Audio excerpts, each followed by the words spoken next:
Hello hi welcome back to the channel ಅಂತ ಹೇಳ್ತಾ ಇವತ್ತಿನ ಒಂದು ವಿಡಿಯೋ ನಾನು ಈಗ ಸ್ಟಾರ್ಟ್ ಮಾಡ್ತಾ ಇದ್ದೀನಿ. ಸೊ ಇವತ್ತಿನ ಒಂದು ವಿಡಿಯೋ ಬಂದು ಸಂಡೇ ನನ್ನ ಸಿಂಪಲ್ ರುಟೀನ್ನ ನಾನು ಶೇರ್ ಮಾಡ್ಕೊಳೋಣ ಅಂತ. ಸೊ ಈಗ ಜಸ್ಟ್ ಹೆಡ್ ಬಾತ್ ಮಾಡಿದೆ. ಸೊ ಈಗಲೇ ಸ್ಟಾರ್ಟ್ ಮಾಡಿಬಿಡೋಣ ಅಂತ ಅಂದ್ಬಿಟ್ಟು ಸ್ಟಾರ್ಟ್ ಮಾಡ್ತಾ ಇದ್ದೀನಿ. ಯಾಕೆ ಅಂತಂದರೆ ಮಾಡಿದೆ ಹಂಗೆ ಇದ್ದರೆ ಮಾಡೋಕ್ಕೆ ಆಗೋಲ್ಲ. ಸೊ ಹಾಗಾಗಿ ಸ್ಟಾರ್ಟ್ ಮಾಡಿಬಿಟ್ರೆ ಯಾವಾಗಾದರೂ ಎಂಡ್ ಮಾಡ್ಬೋದು ಅಂತ. ಸೊ ಈಗ ಜಸ್ಟ್ ಹೆಡ್ ಬಾತ್ ಆಯಿತು. ಟೈಮ್ ಬಂದು ತುಂಬಾ ಟೈಮ್ ಆಗಿದೆ, 9:15 ಅಂತ ಅನಿಸುತ್ತೆ.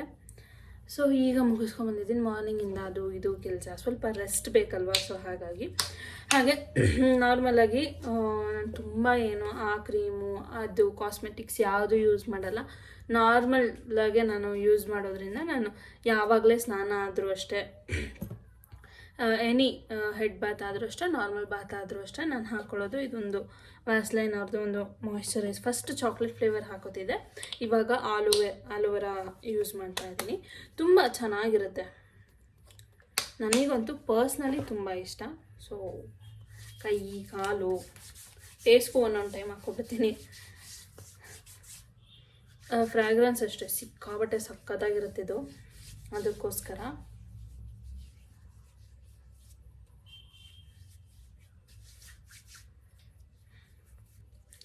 ಒಂಥರ ಡ್ರೈ ಫೀಲ್ ಆಗ್ತಾ ಇರುತ್ತೆ. ಸೊ ಅದಕ್ಕೋಸ್ಕರ ಹಾಕೊಂಡ್ಬಿಟ್ಟಿತು ಅಂತ ಅಂದರೆ ಆ ಫೀಲಿಂಗ್ಸ್ ಏನೂ ಇರಲ್ಲ. ಅದಕ್ಕೋಸ್ಕರ ನೀವೆಲ್ಲ ಯಾವ್ಯಾವ ಮಾಯ್ಶ್ಚರೈಸೇಷನ್ ಎಲ್ಲ ಹಾಕ್ತೀರಾ, ಬಾಡಿ ಸನ್ಸ್ಕ್ರೀನ್ ಯಾವ್ದು ಯೂಸ್ ಮಾಡ್ತೀರಾ ಅನ್ನೋದನ್ನ ತಿಳಿಸಿ. ಯಾವುದು ಬೆಸ್ಟ್ ಸನ್ಸ್ಕ್ರೀನ್ ಅನ್ನೋದನ್ನ ಕೂಡ ತಿಳಿಸಿ, ಓಕೆನಾ.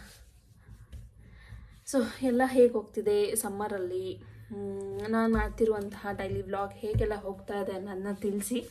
ಸೊ ದಟ್ ನನಗೆ ನೀವು ಆ ಥರ ತಿಳಿಸಿದಾಗ ನನಗೆ ಗೊತ್ತಾಗುತ್ತೆ ಏನಾದ್ರು ಮಿಸ್ಟೇಕ್ಸ್ ಏನಾದ್ರು ಇದೆಯಾ ಅಂತ. ಸೊ ನನ್ನ ಮಗಳು ಬಂದರೆ ನಾನು ವ್ಲಾಗ್ ಸ್ಟಾರ್ಟ್ ಮಾಡೋಂಗಿಲ್ಲ, ನಾನು ಯಾವಾಗ ಕ್ಯಾಮ್ರಾ ಮುಂದೆ ಮಾತಾಡ್ತೀನಿ. ಸೊ ಅವಳಿಗೆ ಕೇಳಿಸುತ್ತೆ, ಓಕೆ ನಮ್ಮಮ್ಮ ವ್ಲಾಗೋ ಏನೋ ವೀಡಿಯೋನೋ ಏನೋ ಮಾಡ್ತಿದ್ದಾರೆ ಅಂತ. ಸೊ ಸಂಡೇ ಎಲ್ಲ ಮಕ್ಳಿಗೂ ಸ್ವಲ್ಪ ಆಯಿಲಿಂಗೆಲ್ಲ ಮಾಡಿಬಿಟ್ಟಿರ್ತೀನಿ. ಹಾಯ್ ಎಲ್ಲರದ್ದು ಊಟ ಆಯ್ತಾ ಕೇಳು. ಆಯ್ತಾ? ವ್ಲಾಗ್ ಹಾಯ್ ಹಲೋ ಅಂತಿದ್ದಂಗೆ ಬರಬೇಕಾಗಿತ್ತು, ಸ್ವಲ್ಪ ಲೇಟಾಗಿ ಬಂದಿದ್ದಾಳೆ. It's okay.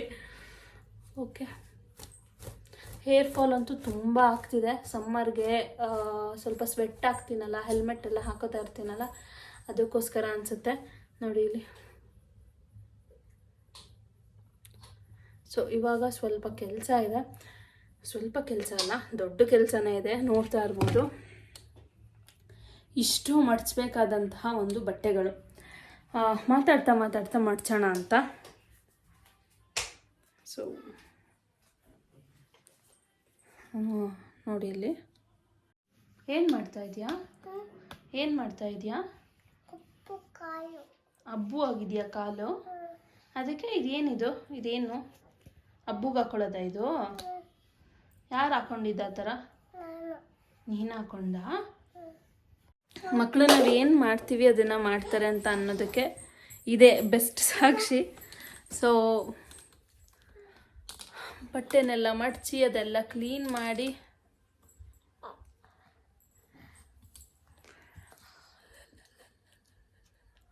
ಅದೆಲ್ಲ ಕ್ಲೀನ್ ಮಾಡಬೇಕು. ಸೊ ಅದೇನು ಅಷ್ಟು ಮೆಸ್ಸಿ ಇಲ್ಲ, ಬಟ್ ಹಂಗೆ ಕಾಣ್ತಾ ಇದೆ ಅಷ್ಟೇ. ಮೆಸ್ಸಿ ಅಷ್ಟೊಂದೇನಿಲ್ಲ ಅದು. ಸೊ ಬನ್ನಿ ಬಟ್ಟೆಗಳನ್ನ ಮಡ್ಚೋಕೆ ಸ್ಟಾರ್ಟ್ ಮಾಡೋಣ. ಇಷ್ಟು ಬಟ್ಟೆ ಇದೆ. ಸೊ ಈಗ ನಮಗೆ ಲಕ್ಷ ಹೆಲ್ಪ್ ಮಾಡ್ತಾಳೆ, ಬಟ್ಟೆ ಮಡ್ಚೋಕ್ಕೆ ಲಕ್ಷ ಹೆಲ್ಪ್ ಮಾಡ್ತಾಳೆ. ಅದಕ್ಕಿಂತ ಮುಂಚೆ ಬಟ್ಟೆ ಮಡ್ಚೋಕೆ ಸ್ಟಾರ್ಟ್ ಮಾಡೋಕ್ಕಿಂತ ಮುಂಚೆ ಸ್ವಲ್ಪ ಊಟ ಮಾಡಿಸ್ಬಿಟ್ಟು ಆಮೇಲೆ ಬರೋಣ. ಊಟ ಮಗನಿಗೆ ನಾಳೆ ಸ್ಕೂಲ್ ಇರೋದ್ರಿಂದ ಫಸ್ಟ್ ಊಟ ಮಾಡಿಸ್ಬಿಡೋಣ, ಆಮೇಲೆ ಸಿಗೋಣ. ಸೊ ಅಡುಗೆ ಮನೇಲಿ ಕೆಲವು ಸರಿ ಏನು ಅನ್ನಿಸ್ಬಿಡುತ್ತೆ ಅಂದರೆ, ಸೊ ಇದೊಂದು ಲೈಟ್ ಹಾಕೋಣ. ಸೊ ಲೈಟ್ ಬ್ರೈಟ್ ಆದಷ್ಟು ಸ್ವಲ್ಪ ನನಗೆ ವಿಡಿಯೋ ಆ ಥರ ಎಲ್ಲ ಮಾಡೋದಕ್ಕೆ ಇಷ್ಟ ಆಗುತ್ತೆ. ಸೊ ಇದು ಹಾಗೆ ಇದು ಸೊ ಇದು ಚಿಮ್ನಿದು ಒಂದು ಲೈಟ್ ಇದೆ. ಸೊ ಅದು ಆಗುತ್ತೆ. ಹಾಗೆ ನಾಳೆಗೆ ದೋಸೆ ಬ್ಯಾಟರ್ನ ರೆಡಿ ಮಾಡಿದ್ದೀನಿ. ಈಗೇನು ಬೇಗ ಹುಳಿ ಬಂದ್ಬಿಡುತ್ತೆ, ಸೊ ಅದಕ್ಕೋಸ್ಕರ ಸ್ವಲ್ಪ ಲೇಟಾಗೇ ಮಾಡಿದ್ದೀನಿ. ನೋಡಿ ಇಷ್ಟು ಮಾಡಿದ್ದೀನಿ ಅಷ್ಟೇ. ಸೊ 4 ಜನಕ್ಕೆ ಸಾಕು. ಅದು ಉಬ್ಬುತ್ತಲ್ಲ, ಇನ್ನೂ ಜಾಸ್ತಿ ಆಗುತ್ತೆ. ಏನೇ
ಚೆನ್ನಾಗಿ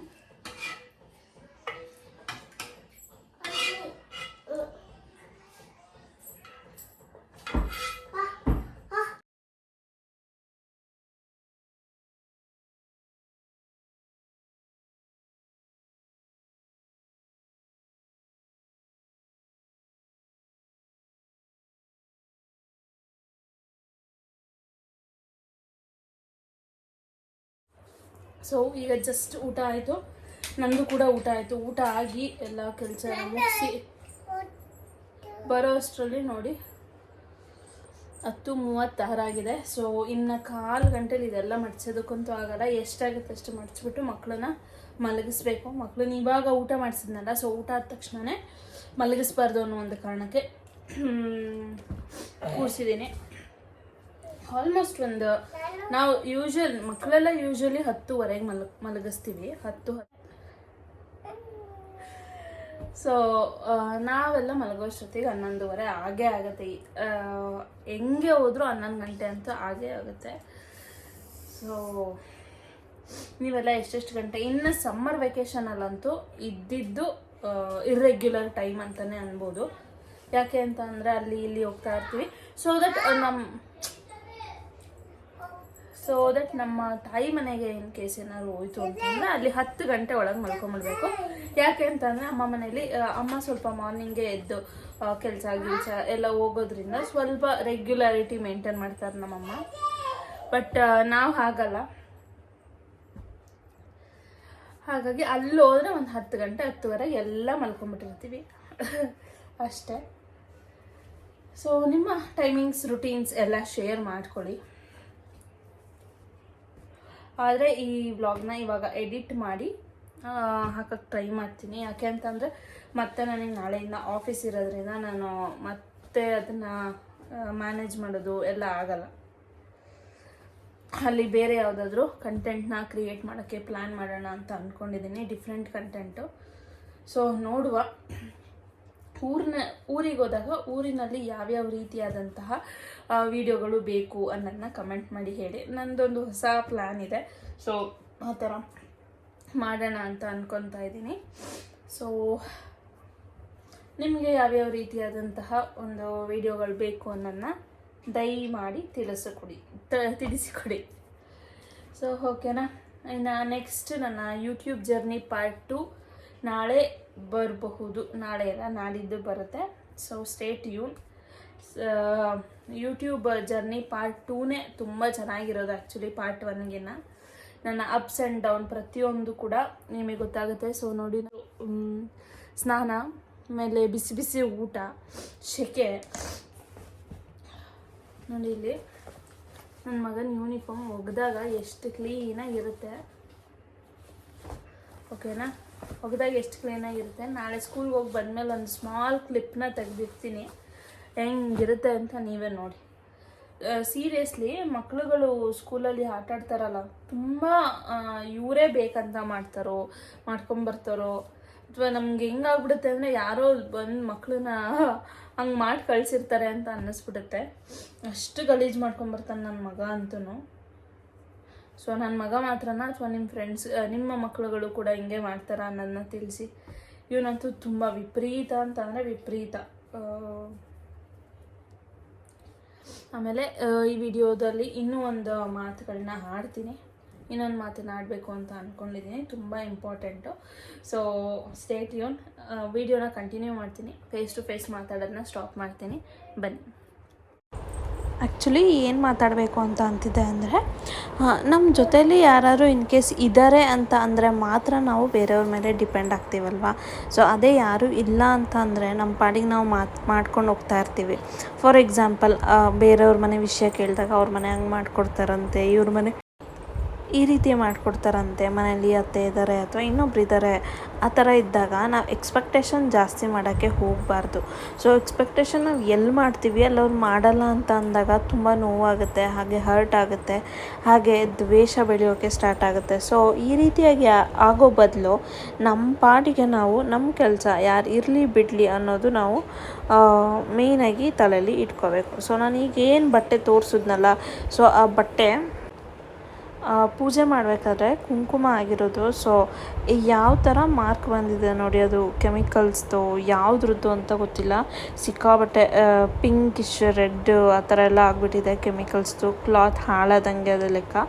ಸೊ ಅದಾದಮೇಲೆ ದೊಡ್ಡ ದೊಡ್ಡ ಬಟ್ಟೆಗಳು ಯಾವ ಮಡ್ಚೋಕ್ಕಾಗಲಿಲ್ಲ, ಅದನ್ನು ಒಂದು ಸೈಡಿಗೆ ಇಡ್ತಾಯಿದ್ದೀನಿ, ಮಾರ್ನಿಂಗ್ ಮಡ್ಚ್ಕೊಳ್ಳೋಣ ಅಂತ.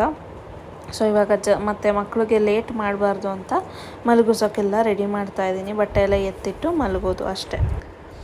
ನಾವೇನು ಗುಡ್ ನೈಟ್ ಹಾಕ್ತೀವಲ್ಲ, ಸೊ ಈ ಗುಡ್ ನೈಟ್ನ ನಾವು ಮಲ್ಕೊಳ್ಳೋಕ್ಕಿಂತ ಮುಂಚೆ ಅಂದರೆ ಮಕ್ಕಳನ್ನ ಮಲಗಿಸೋಕ್ಕೆ ಒಂದು ಅರ್ಧ ಗಂಟೆ ಮುಂಚೆ ಹಾಕಿಬಿಟ್ಟು ಸ್ವಲ್ಪ ಫ್ಯಾನ್ ಹಾಕಿ ಬಿಟ್ಬಿಡಿ. ಸೊ ಆಮೇಲೆ ಮಕ್ಕಳ ಜೊತೆ ಮಲಗಿದಾಗ ಗುಡ್ ನೈಟ್ನ ಆಫ್ ಮಾಡಿದಾಗ ಕೆಮಿಕಲ್ಸ್ ಅನ್ನೋದು ನಾವು ಉಸಿರಾಡೋ ಗಾಳಿಲಿ ಇರೋದಿಲ್ಲ. ಸೊ ಇವಾಗ ಮಕ್ಕಳನ್ನ ಮಲಗಿಸೋಕ್ಕೆ ಹಾಸಿಗೆಲ್ಲ ಕ್ಲೀನ್ ಮಾಡಬೇಕು. ಸೊ ಕ್ಲೀನ್ ಮಾಡಿ ಆಮೇಲೆ ನಿಮ್ಮ ಜೊತೆ ಸಿಗ್ತೀನಿ. ಸೊ ಮಲ್ಕೋಬೇಕಾದ್ರೆ ಒಂದು ಕಪ್ಪಾದರೂ ನೀರನ್ನ ಪಕ್ಕದಲ್ಲಿ ಇಟ್ಕೊಂಡು ಮಲ್ಕೊಳ್ಳಿ. ಸೊ ಇದು ಇಷ್ಟ ಆಯಿತು ಇವತ್ತಿನ ಒಂದು ವ್ಲಾಗ್. ಇಷ್ಟ ಆದರೆ ಒಂದು ಲೈಕ್ ಮಾಡ್ತಾ, ಶೇರ್ ಮಾಡ್ತಾ, ಕಮೆಂಟ್ ಮಾಡ್ತಾ ನಿಮ್ಮ ಅಭಿಪ್ರಾಯವನ್ನು ತಿಳಿಸೋದನ್ನ ಮರಿಬೇಡಿ. ಸೊ ಆ್ಯಸ್ ಯೂಶ್ವಲ್ ನೈಟ್ ನನ್ನ ಮಗನಿಗೆ ಒಂದು ಶ್ಲೋಕ ಹೇಳ್ಕೊಟ್ಟಿದ್ದೀನಿ. ಸೊ ಆ ಶ್ಲೋಕನ ಹೇಳಿಬಿಟ್ಟು ಅವನು ಮಲ್ಕೊತಾನೆ. ಸೊ ಈ ಶ್ಲೋಕದ ಬಗ್ಗೆ ನಿಮ್ಗೆ ಹೆಚ್ಚು ಮಾಹಿತಿ ಬೇಕು ಅಂತ ಅಂದರೆ ನೆಕ್ಸ್ಟ್ ವ್ಲಾಗಲ್ಲಿ ಹಾಕ್ತೀನಿ. ಸೊ ಕಮೆಂಟ್ ಮಾಡಿ ಶ್ಲೋಕ ಬೇಕು ಅಂತ.